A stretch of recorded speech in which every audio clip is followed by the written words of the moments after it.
ಅದು ಏನು ಅಂತಂದರೆ ನಮ್ಮ ಸಾಹೇಬ್ರದ್ದು ಅರಮನೆ ಅಂತ ಮನೆ. ಅವರ ಮನೆಯಲ್ಲಿ ನನಗೆ ಯಾವಾಗಲೂ ಎ ಸಿ ರೂಮನ್ನೇ ಕೊಟ್ಟಿರೋದು. ನಾನು ಇರೋದು ಕೂಡ ಎ ಸಿ ರೂಮಲ್ಲಿ. ಈ ಮನೆಯಲ್ಲೂ ನನಗೊಂದು ಎ ಸಿ ರೂಮನ್ನು ಕೊಟ್ಟರೆ ನಿಮ್ಮ ನೆನಪಲ್ಲಿ ಆರಾಮಾಗಿ ನಿದ್ದೆ ಮಾಡಿಬಿಡ್ತೀನಿ. ಏನಂದ್ರೆ ಕಾಸ್ ಕಳನ್ಸ್ ಆಳ್ತ ಪ್ರಶ್ನೆ ನನಗೆ ನಾನು ನಿದ್ದೆಯಲ್ಲಿದ್ದೀನಿ. ನನಗೆ ನಿದ್ದೆಯಲ್ಲಿ ನಡೆಯುವ ಅಭ್ಯಾಸವಿದೆ. ನೀವು ಬನ್ನಿ ಹೇಳಿ ಅಂದ್ರೆ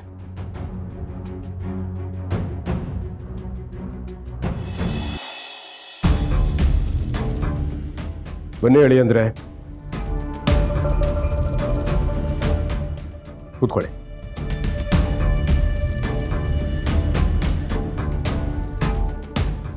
ಹೇಳಿ ಅಂದ್ರೆ ನಿಮ್ಮ ಹತ್ರ ಒಂದು ಮುಖ್ಯವಾದ ವಿಚಾರ ಹೇಳಬೇಕು.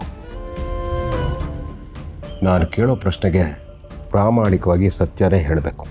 ಹಾಗಿದ್ರೆ ಇವ್ರಿಗೇನಾದ್ರೂ ವಿಷಯ ಗೊತ್ತಾಯ್ತಾ? ನೀವು ನನ್ನ ಅಳಿಯೋನು ಅಲ್ವೋ ಅಂತ ಕೇಳ್ಬಿಡ್ತಾರ?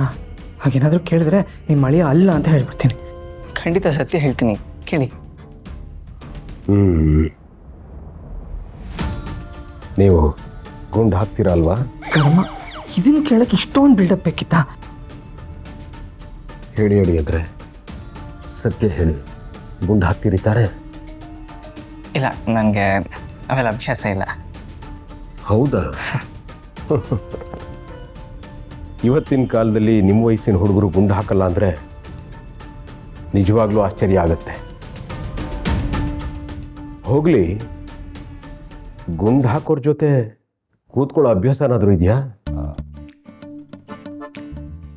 ನಿಮ್ಮನ್ನು ಕೇಳೋಕೆ ಏನಿದೆ? ಮಾವಾಳಿಯ ಒಟ್ಟಿಗೆ ಕೂತು ಮಾತುಕತೆ ಶುರು ಮಾಡಿದ್ರೆ ಒಂದು ದೊಡ್ಡ ಬಾಟ್ಲು ತಂತಾನೇ ಖಾಲಿ ಆಗುತ್ತೆ.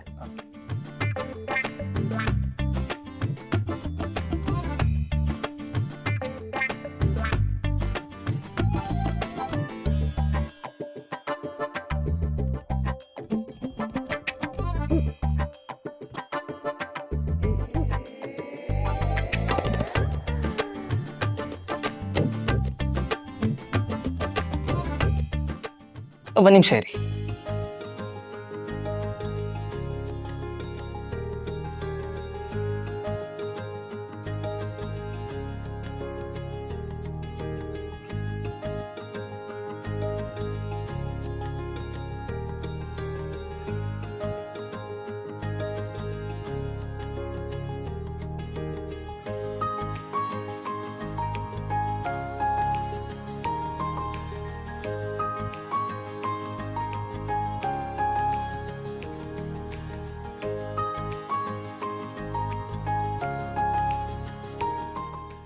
ನಾನೀಗ ಒಂದು ಮುಖ್ಯವಾದ ವಿಷಯ ಮಾತಾಡಬೇಕು. ಮುಖ್ಯವಾದ ವಿಷಯನ? ಹಾಗಿದ್ರೆ ಈಗ ಕೇಳ್ತಾರೆ ಅನ್ಸುತ್ತೆ. ಹೇಳಿ, ಏನು ಮುಖ್ಯವಾದ ವಿಷಯ? ನಮ್ಮ ವಂಶದ ಬಗ್ಗೆ ನಿಮ್ಗೆ ಗೊತ್ತಿಲ್ಲ.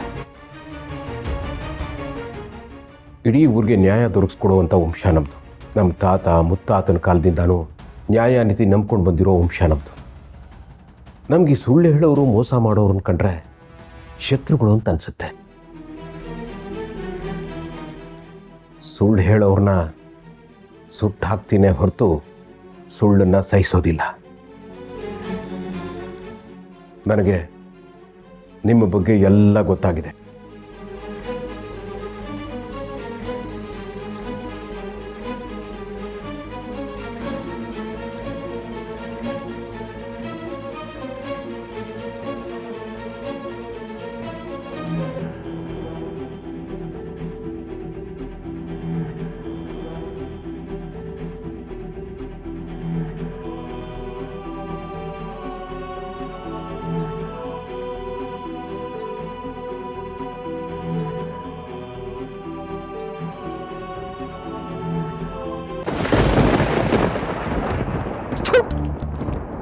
ಈ ಕಾರ್ತಿಕೇಯನಿಗೆ ನಾನು ಅಸಿಸ್ಟೆಂಟ್ ಆಗಿ ಬಂದು ತಪ್ಪು ಮಾಡಿಬಿಟ್ಟೆ.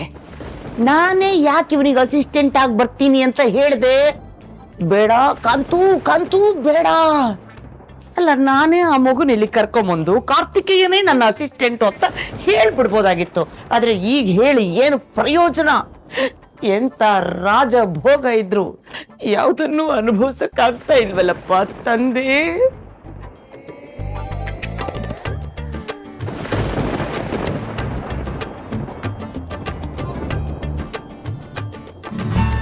ಅಯ್ಯೋ ಇವ್ರೆ, ಇಷ್ಟೊಂದು ಮಳೆ ಚಳಿ ಗಾಳಿ ಇಲ್ಲಿ ನಿಂತಿದ್ದೀರಲ್ಲ, ನಿಮ್ಗೆ ಏನಾದ್ರು ಶೀತ ಆಗ್ಬಿಟ್ರೆ ಕಷ್ಟ. ಬನ್ನಿ. Mind the gap. ಏನು? Mind the gap. ಇದೇನಿದು? ನಮ್ಮ ಅಳಿಯಂದ್ರ ಅಸಿಸ್ಟೆಂಟು ನನ್ನ ಕಣ್ಣಿಗೆ ಅಪ್ಸರೆ ತರ ಕಾಣಿಸ್ತಾ ಇದಾರಲ್ಲ. ರೀ ಇವ್ರೆ, ಈ ಕತ್ಲು, ಮಳೆ ಹನಿ, ಈ ಮಿಂಚು, ಗುಡುಗಿನ ಸದ್ದು ಎಲ್ಲ ಎಷ್ಟು ಚೆನ್ನಾಗಿದೆ ಅಲ್ವಾ? Yeah, I love nights, I love dark, I love everything. Night is beautiful. ನೀವು ಅಷ್ಟೇ, ಈ ರಾತ್ರಿ ಅಷ್ಟೇ ಸುಂದರವಾಗಿದ್ದೀರಾ. ಅದೇ ಇಂಗ್ಲಿಷ್ನಲ್ಲಿ ಹೇಳಿದ್ರಲ್ಲ, ಬ್ಯೂಟಿಫುಲ್. ಇದೇನಿದು? ಈ ಲೆಕ್ಕಾಚಾರ ಲೆಕ್ಕ ಹಾಕ್ತಾ ಹಾಕ್ತಾ ನನಗೇ ಪಕ್ಕ ಆಗೋಕ್ ಬರ್ತಾ ಇದ್ದಾನೆ. ಇವನು ನಿಜವಾಗ್ಲೂ ನನಗೆ ಲೈನ್ ಹೊಡಿತಾ ಇದ್ದಾನ? ಹಾಗಿದ್ರೆ ನಾನಿನ್ನು ಅಷ್ಟು ಸುಂದರವಾಗಿದ್ದೀನ? ಇವತ್ತಿಗೂ ನನ್ನ ಯೌವನ ಇವನ ಕಣ್ಣು ಕುಗ್ತಾ ಇದೆಯಾ? ಅಯ್ಯೋ, ಏನೋ ಯೋಚನೆ ಮಾಡ್ತಾ ಇದ್ದೀರಾ? ಯಾಕೆ, ನನ್ನ ಮಾತಿಂದ ನಿಮ್ಗೆ ಬೇಜಾರಾಯ್ತಾ? ಆಹಾ, ಇದೇ ಚಾನ್ಸು. ಈ ದೊಡ್ಡ ಮನೆಯಲ್ಲಿ ನನ್ನ ಬೇಳೆ ಬೇಯಿಸ್ಕೋಬೇಕು ಅಂದರೆ ಸ್ಟವ್ ಹಚ್ಚೋಕೆ ಇಂಥ ಒಬ್ಬ ಗಿರಾಕಿ ಬೇಕೇ ಬೇಕು. ನಿಮ್ಮ ಮಾತಿಂದ ನನಗೆ ಬೇಜಾರಾಗಿಲ್ಲ. ನಿಮ್ಮ ಮಾತು ಕೇಳ್ತಾ ಕೇಳ್ತಾ ನಾನು ಮೈ ಮರ್ತು ಹೋಗ್ಬಿಟ್ಟಿದ್ದೆ. ನೀವು ತುಂಬ ಚೆನ್ನಾಗಿ ಮಾತಾಡ್ತೀರಾ.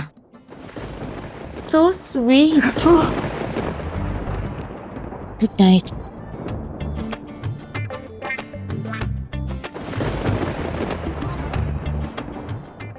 ಭಗವಂತ, ಏನಪ್ಪಾ ನಿನ್ ಲೀಲೆ? ಇಷ್ಟು ವಯಸ್ಸಾದ್ರೂ ನನ್ನನ್ನ ಬ್ರಹ್ಮಚಾರಿಯಾಗಿ ಉಳಿಸಿರೋದು ಇದಕ್ಕ? ನಮ್ಮ ಅಳಿಯಂದ್ರು ಅಸಿಸ್ಟೆಂಟು ನನ್ನ ಹೃದಯದ ಅರಮನೆ ರಾಣಿ ಆಗ್ತಾರ? ಅಯ್ಯೋ ಏನೋಪ್ಪ, ಎಲ್ಲ ನಿನ್ನಿಚ್ಛೆ. ಆಡ್ಸೋರ್ ನೀನು, ಆಡೋರ್ ನಾವು ಅಷ್ಟೇ.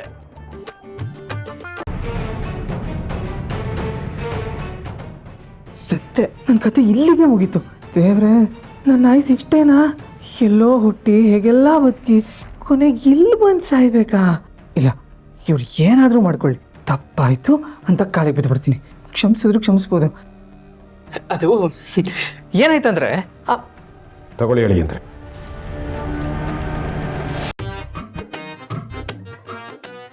ಯಾಕೆ ಭಯ ಪಡ್ತಿದ್ದೀರಿ? ತಗೊಳ್ಳಿ, ಇದು ನಮ್ಮ ವಂಶ ಪಾರಂಪರ್ಯದಿಂದ ಬಂದಿರೋ ಬಂದೂಕು. ಆದ್ರೆ ನನಗೆ ಯಾಕೆ? ತಗೊಳ್ಳಿ ಹೇಳಿ ಅಂದ್ರೆ.